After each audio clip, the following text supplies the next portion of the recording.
أعوذ بالله من الشيطان الرجيم بسم الله الرحمن الرحيم ما كان محمد أبا أحد من رجالكم ولكن رسول الله وخاتم النبيين وكان الله بكل شيء عليما۔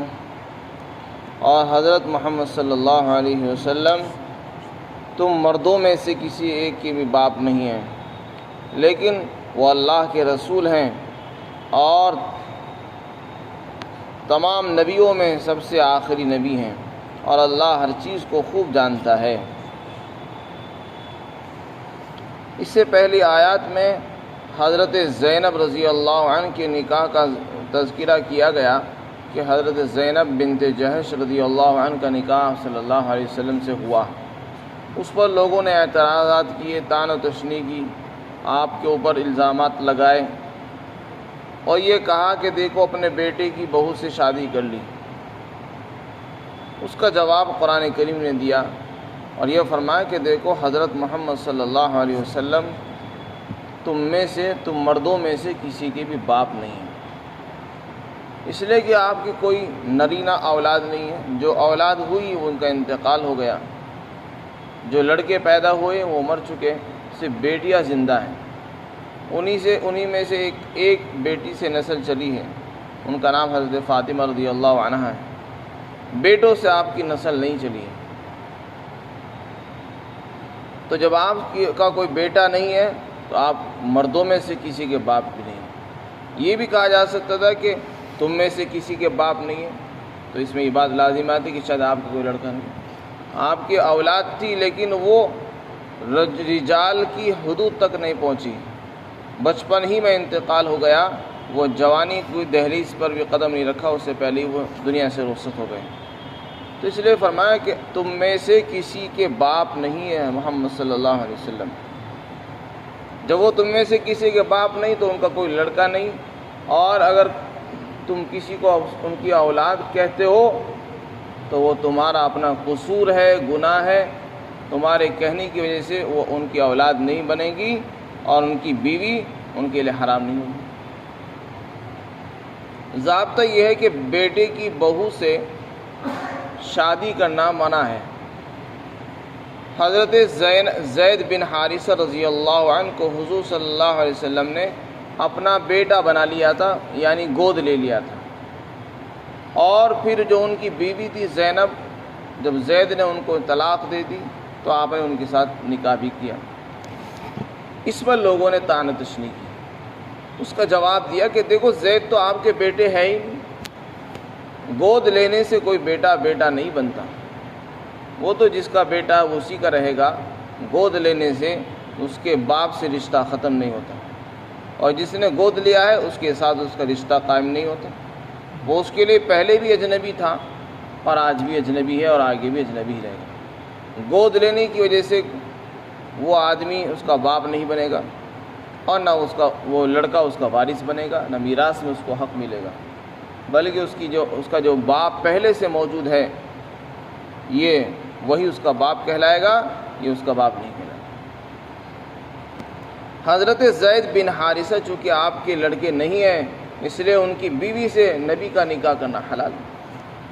کوئی اعتراض کرتا ہے کرتا رہے، اس سے پہلی آیت میں بتا دیا گیا کہ یہ تو انبیاء کا طریقہ رہا ہے، جب اللہ نے ان کے لیے کسی چیز کو حلال قرار دے دیا تو وہ اس کام کو اس کا اعلان بھی کرتے تھے اور کر کے بھی دکھاتے تھے۔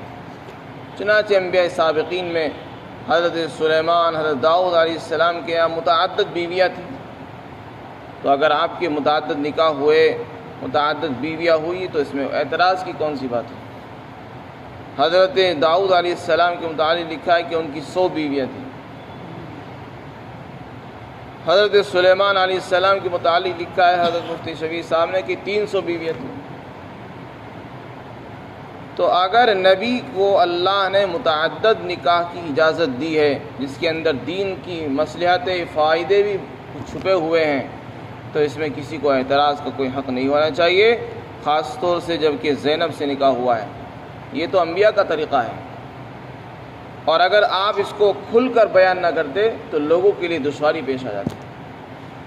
امت کے لیے گویا کہ آپ نے عمل کر کے دکھا دیا کہ دیکھو اپنے منہ بولے گود لیے ہوئے لڑکے کی بیوی سے نکاح جائز اور حلال ہے، آپ نے اسے زبان سے نکاح کر کے دکھایا، تاکہ آنے والے زمانے میں اگر کوئی کسی بچے کو گود لے اور پھر وہ اپنی بیوی کو طلاق دے دے یا اس کا انتقال ہو جائے لڑکے کا، تو اس کی عورت سے نکاح کرنا حلال ہو جاتا ہے۔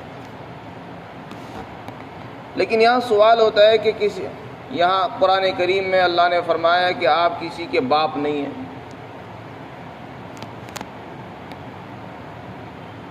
جب آپ کسی کے باپ نہیں ہیں تو پھر آپ کو جو اتنا اونچا مقام اور مرتبہ ملا ہے، اس سے پہلے بھی فرما دیا کہ آپ جو ہے ایمان والوں پر سب سے زیادہ حق رکھتے ہیں، تو اس اعتراض کا جواب دیا گیا کہ آپ صلی اللہ علیہ وسلم نسبی باپ نہیں ہیں۔ آپ صلی اللہ علیہ وسلم امت کے نسبی خاندانی باپ نہیں ہے، البتہ روحانی باپ ہے، چونکہ آپ اللہ کے رسول اور نبی ہیں، اور نبی اور رسول امت کا باپ ہوتا ہے روحانی۔ اس لیے فرمایا وَلَٰكِن رسول اللہ، لیکن وہ اللہ کے رسول ہیں۔ رسول جو ہے نبی سے بھی اعلیٰ اور اونچا درجہ ہوتا ہے، نبی عام ہے اور رسول خاص ہیں۔ وَخَاتَمَ النَّبِيِّينَ، آگے فرمایا آپ آخری نبی اور پیغمبر ہیں۔ اس آیت کریمہ میں اللہ تعالیٰ نے جہاں یہ اعلان کیا کہ آپ اللہ کے رسول ہیں، وہیں یہ بھی اعلان فرما دیا کہ آپ آخری نبی ہیں۔ اس میں ختم نبوت کے عقیدے کو بیان کیا گیا ہے۔ اسلام کا ایک بنیادی عقیدہ ہے ختم نبوت، جو ہم سب کا ایمان اور یقین ہے۔ ہمارا ایمان ہے کہ حضرت محمد صلی اللہ علیہ وسلم اللہ کے آخری نبی اور پیغمبر ہیں۔ آپ کے بعد کوئی نبی مبعوث نہیں ہوگا۔ اللہ نے آخری نبی جو بنایا وہ حضرت محمد صلی اللہ علیہ وسلم کو بنایا، اب کوئی نبی بن کر نہیں آئے گا، اور اللہ تعالیٰ کسی کو نبوت کے عہدے سے سرفراز نہیں فرمائیں گے۔ اور اگر کوئی آپ کے بعد نبوت کا دعویٰ کرتا ہے تو وہ جھوٹا ہے، افترا باز ہے، دھوکے باز ہے، شعبدہ باز ہے، اور ایسا آدمی کافر اور اسلام کے دائرے سے خارج ہے، مسلمان نہیں ہو سکتا۔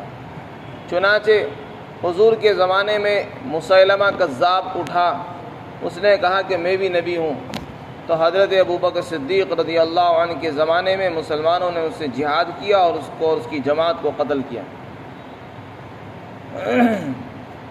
اسی طرح اسود عنسی نے نبوت کا دعویٰ کیا، اس کے ساتھ بھی مقابلہ ہوا، اور ہر دور کے اندر اس طرح کے لوگ فتنے اٹھتے رہے جو نبوت کا دعویٰ جھوٹا کرتے رہے۔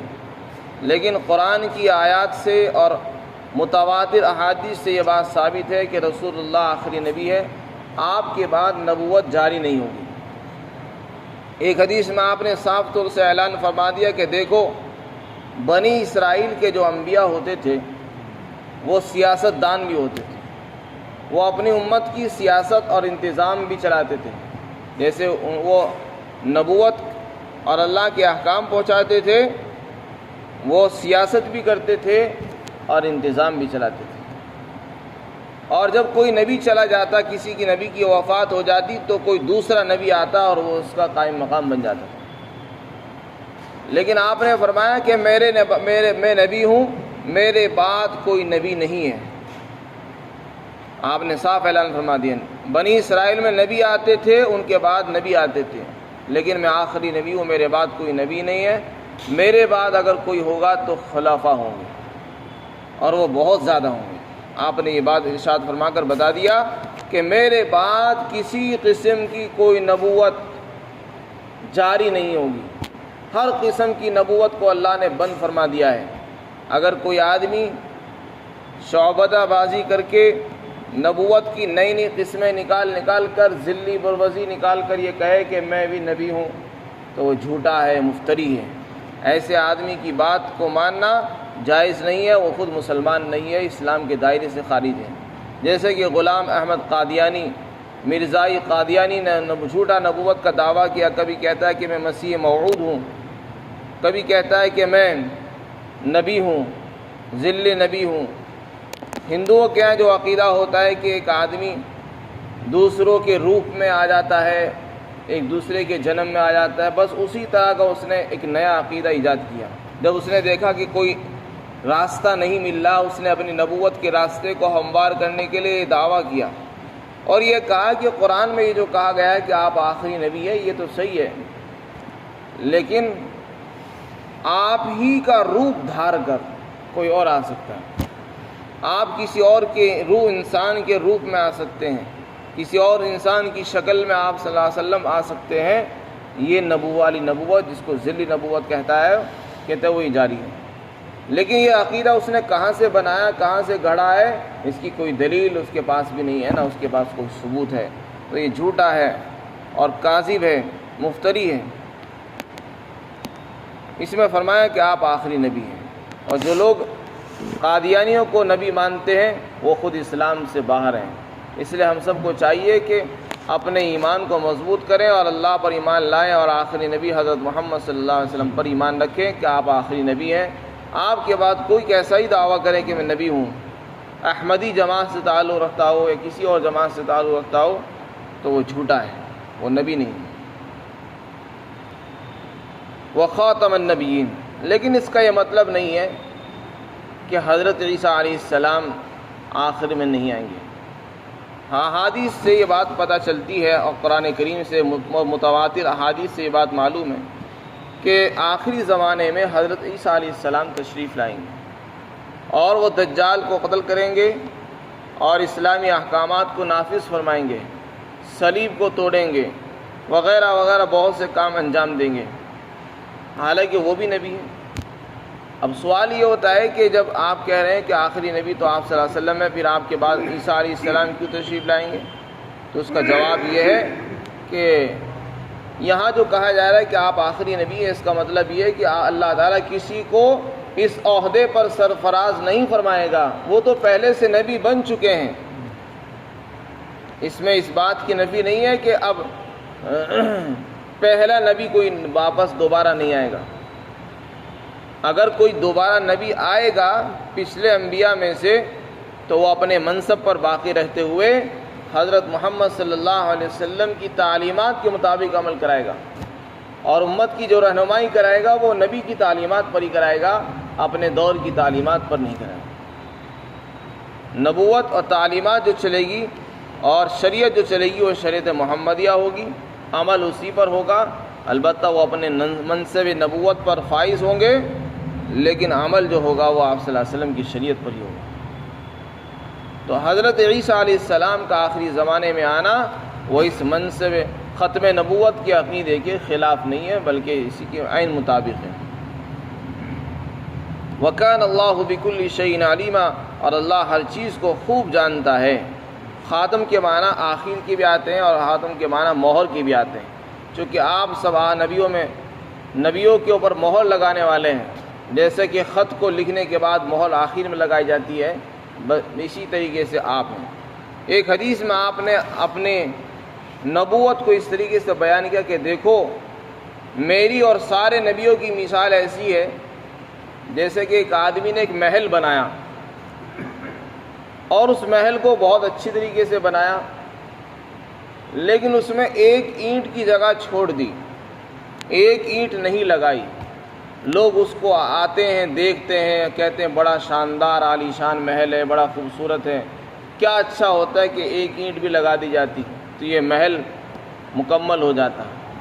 آپ نے فرمایا وہ جو خالی جگہ ہے اس کو میں نے پورا کیا، میں نے